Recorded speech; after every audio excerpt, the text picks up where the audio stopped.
اعوذ باللہ من الشیطان الرجیم بسم اللہ الرحمن الرحیم۔ سورہ رحمان کی آیت 15 میں ارشاد ہے اور جنات کو آگ کے شعلے سے پیدا کیا۔ سورہ ہجر کی آیت 27 میں ارشاد ہے اور اس سے پہلے ہم نے جنات کو آگ کی لو سے پیدا کیا۔ جنات آگ کی لپٹ سے پیدا کی ہوئی مخلوق ہیں اور ان کے اندر یہ خاصیت رکھی گئی کہ یہ ہمیں نظر نہیں آتے اور غیر مرئی ہیں۔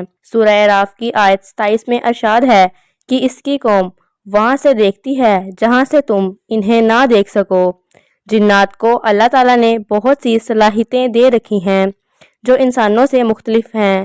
ہم جدید ٹیکنالوجی پر بے پناہ ترقی کے بعد پہنچے ہیں اور خلا میں جانے کے لیے یا چاند پر پہنچنے کے لیے انتہائی جدید اسپیس شٹلز اور راکٹ ٹیکنالوجی کا استعمال کرتے ہیں، لیکن جنات آسمان تک اڑ کر جا سکتے ہیں۔ یہ آسمان تک پہنچتے اور پھر آسمان میں بنی مخصوص جگہ پر بیٹھ کر کان لگا کر فرشتوں کی باتوں کو سنتے اور پھر اس کا تذکرہ کاہنوں سے کرتے۔ کاہن پھر ان سنی سنائی باتوں کو بڑھا چڑھا کر بیان کرتے۔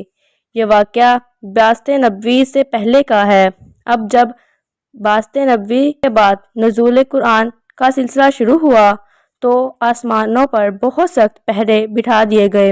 فرشتوں نے ان تمام ذرائع کو بند کر دیا جن کے ذریعے جنات خبریں لے اڑتے تھے، کیونکہ کلام الہی محفوظ ترین کلام ہے، اس لیے اس کلام کو محفوظ ترین بنانے کے لیے جنات اور شیاطین کی رسائی کو محدود کر دیا گیا، اور ہو سکتا ہے کہ اس میں اللہ تعالیٰ کی کوئی اور حکمت موجود ہو۔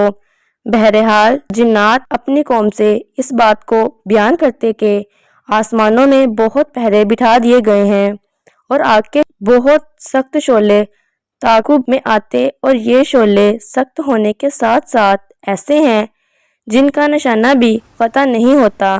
شہابیوں کا آسمان پر گرنا جو بسا اوقات ہمیں نظر آتا ہے وہ اسی آگ کے گولے ہوتے ہیں جو فرشتے جنات پر برساتے ہیں۔ اس کا ثبوت ہمیں احادیث سے بھی ملتا ہے۔